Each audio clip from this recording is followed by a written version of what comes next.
Bismillahirrahmanirrahim. Assalamualaikum warahmatullahi wabarakatuh.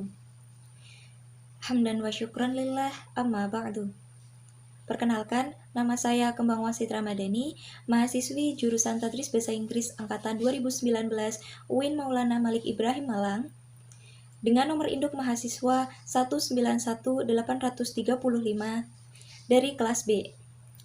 Video ini saya buat untuk memenuhi tugas ujian tengah semester mata kuliah Sejarah Peradaban Islam, yang mana pada kesempatan kali ini saya akan kembali mengulas salah satu materi di bab Sejarah Peradaban Islam, yaitu tepatnya di bab 4 tentang Islam periode Mekah. Baik, langsung saja. Sebelum masuk kepada peristiwa-peristiwa penting yang terjadi di periode Mekah ini, ada baiknya kita mengenal terlebih dahulu salah satu sosok yang paling berpengaruh dan memiliki andil besar dalam dakwah atau menyebarkan, menciarkan agama Islam ini di wilayah Mekah.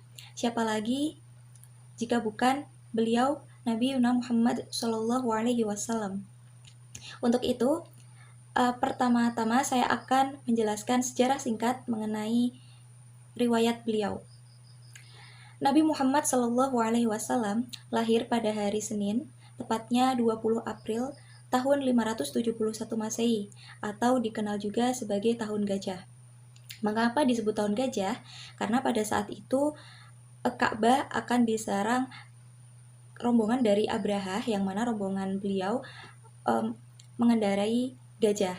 Nah, tetapi atas izin Allah Subhanahu wa taala pasukan tersebut dihadang dan dihancurkan oleh burung ababil.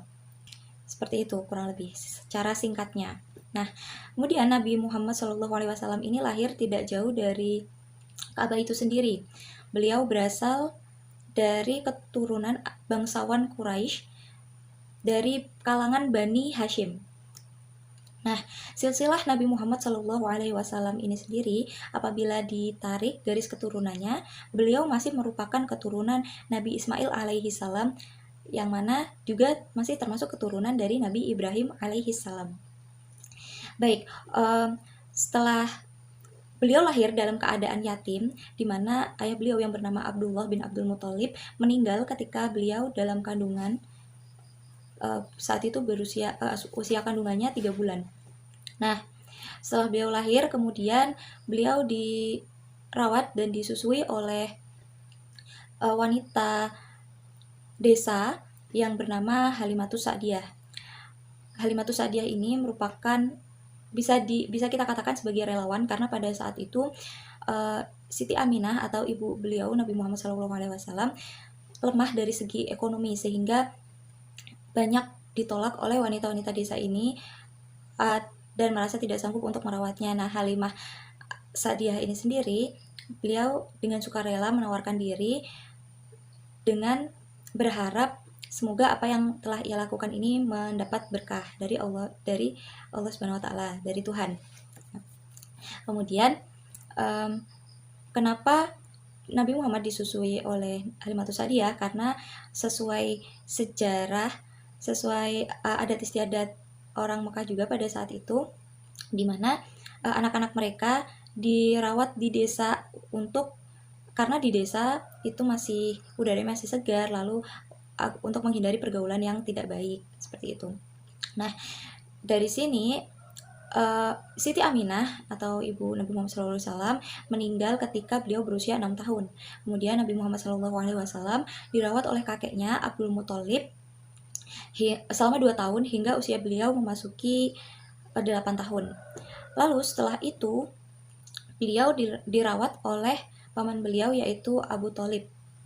Nah, selama masa sebelum diangkatnya menjadi Rasul, Nabi Muhammad SAW ini bekerja di 2 bidang yang berbeda. Yang pertama, beliau sebagai penggembala, di mana penggembala ini beliau lakukan ketika beliau masih dirawat dan diasuh oleh Halimatus Sa'diyah.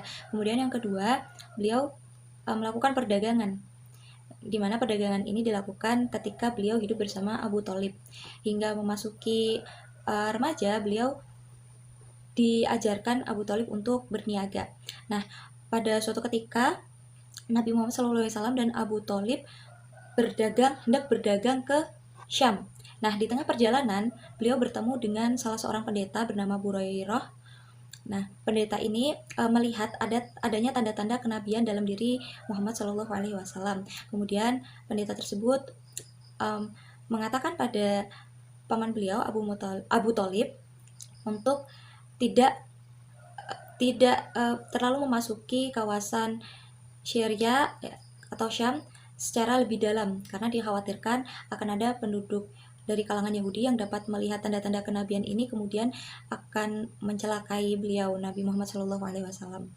Nah, kemudian dalam masa berdagang ini Nabi Muhammad SAW juga menjalin kerjasama dengan salah seorang saudagar kaya raya, yakni Siti Khadijah binti Khuwailid, di mana Khadijah ini merupakan janda tetapi beliau sangat kaya. Nah, atas kejujuran dan sifat baik yang dimiliki Nabi Muhammad SAW, dapat dipercaya, jujur, dan lain sebagainya, hingga mendapat gelar Al-Amin, yang mana pada saat itu kejujuran sangat-sangat sulit ditemukan di kalangan Arab pada masa itu, sehingga membuat Khadijah binti Khuwailid ini tertarik dengan Nabi Muhammad SAW. Hingga selang beberapa waktu, pada akhirnya Abu Thalib atau paman beliau menawarkan Nabi Muhammad ini kepada Khadijah. Lalu Khadijah menerima dan kemudian menikah dengan Nabi Muhammad SAW di usia Khadijah 40 tahun dan Nabi Muhammad 25 tahun. Keduanya hidup bahagia dan saling mencintai. Kemudian memasuki usia 40 tahun, Nabi Muhammad SAW dalam satu bulan, dalam 1 tahun itu melakukan pengasingan diri di Gua Hiro. Dan hal ini didukung penuh oleh Khadijah. Kenapa mengasingkan diri? Beliau ingin merenungi tentang alam semesta ini gitu. Karena di usia beliau yang segitu, beliau tidak melakukan hal-hal yang pada saat itu menjadi tren masyarakat Arab seperti minum-minuman khamar, menyembah berhala, dan lain sebagainya. Nah, jadi kegiatan mengasingkan diri di Gua Hiro ini bisa kita katakan sebagai salah satu kegiatan spiritual yang dilakukan Nabi Muhammad SAW pada saat itu. Nah, kemudian tepatnya pada tanggal 17 Ramadan 611 Masehi, turun wahyu pertama dari Allah Subhanahu wa taala melalui malaikat Jibril kepada Nabi Muhammad SAW, yakni surat Al-Alaq ayat 1 sampai 5. Dan di peristiwa itulah sekaligus Nabi Muhammad SAW ini resmi dilantik menjadi seorang nabi. Nah, kemudian kabar ini beliau sampaikan ke istri beliau, Khadijah. Setelah peristiwa ini juga wahyu dari Allah Subhanahu wa taala absen atau tidak turun lagi selama kurang lebih 2 tahun. Hingga pada akhirnya setelah 2 tahun berlalu, turun wahyu kedua dari Allah Subhanahu wa taala, yakni surat Al-Mudaththir ayat 1 sampai 7, di mana bersamaan dengan ini maka telah turunlah kewajiban Rasulullah untuk berdakwah. Nah, dalam masa dakwahnya ini Siti Khadijah sebagai istri beliau turut serta membantu dakwah beliau dengan sekuat tenaga dengan mengerahkan seluruh harta bendanya untuk disedekahkan, untuk kemudian dijadikan alat perjuangan dakwah Rasulullah SAW, dalam mendukung dakwah Rasulullah SAW. Nah, memasuki masa dakwah ini tidak terjadi begitu saja ya. Di dakwah ini Rasulullah SAW lebih menekankan pada perbaikan moral, etika, dan tauhid atau kepercayaan masyarakat Arab pada saat itu, di mana dakwah yang beliau lakukan melalui 3 tahap.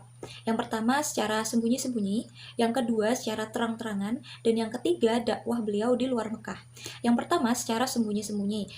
Dakwah secara sembunyi-sembunyi ini dilakukan Nabi Muhammad SAW di kalangan keluarga terdekat beliau, keluarga dan sahabat terdekat beliau, yang mana dari dakwah secara sembunyi-sembunyi ini beberapa yang masuk Islam, termasuk diantaranya Ali bin Abi Thalib, Abu Bakar As-Siddiq, dan yang paling terdekat yaitu istri beliau sendiri Siti Khadijah. Nah, dan selain itu juga ada budak yang dimerdekakan oleh beliau, yakni Zaid bin Harithah.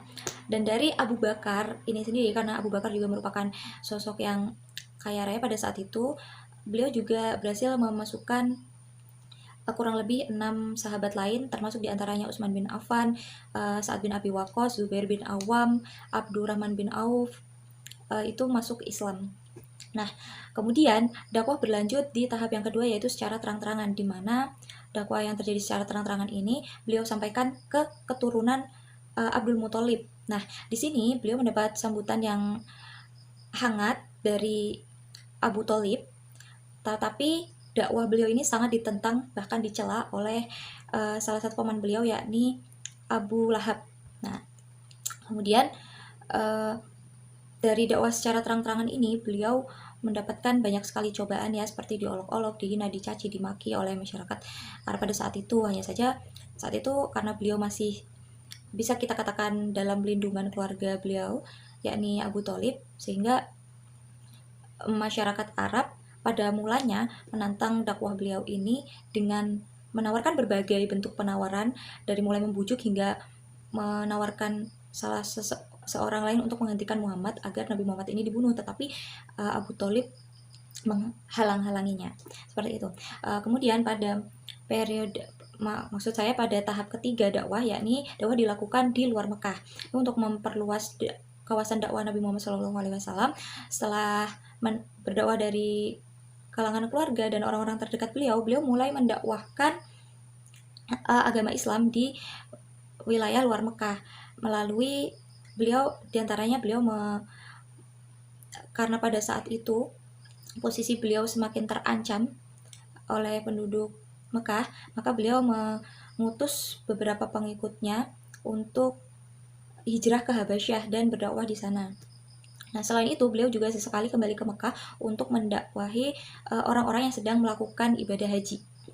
Nah, di masa ini terjadi setidaknya 5 peristiwa penting yang terjadi pada periode Mekah ini. Diantaranya yang pertama, hijrahnya beliau ke Habasyah dan Taif untuk berdakwah di sana.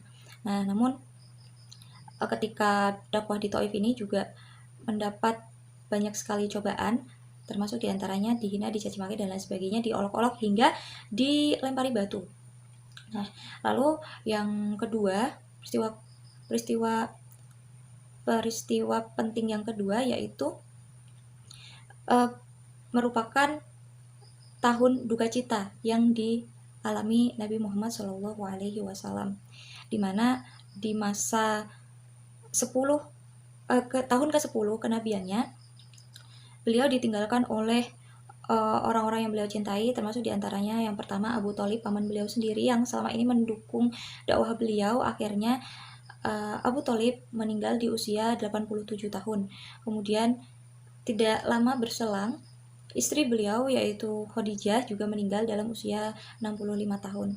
Nah, setelah itu beliau berdakwah ke Taif dan mendapat perlakuan yang kurang menyenangkan tadi dari sana.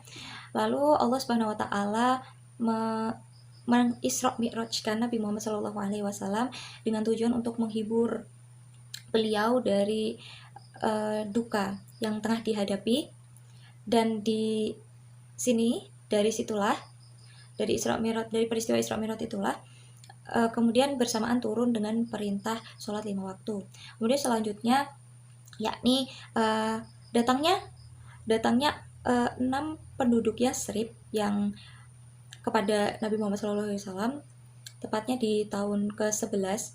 6 penduduk Yasrib ini menyatakan bahwa mereka ingin masuk Islam, menerima dakwah Rasulullah SAW, karena sudah sempat tersiar kabar di kalangan Yahudi bahwa akan ada salah seorang nabi akhir zaman, dan mereka akhirnya masuk Islam. Kemudian tahun ke-12 mereka kembali lagi bersama 7 penduduk Yasrib yang lain, dan ke-12 ini menyatakan baiat kepada Nabi Muhammad SAW yang terjadi di Aqobah, sehingga pada peristiwa ini disebut juga sebagai baiat Aqobah.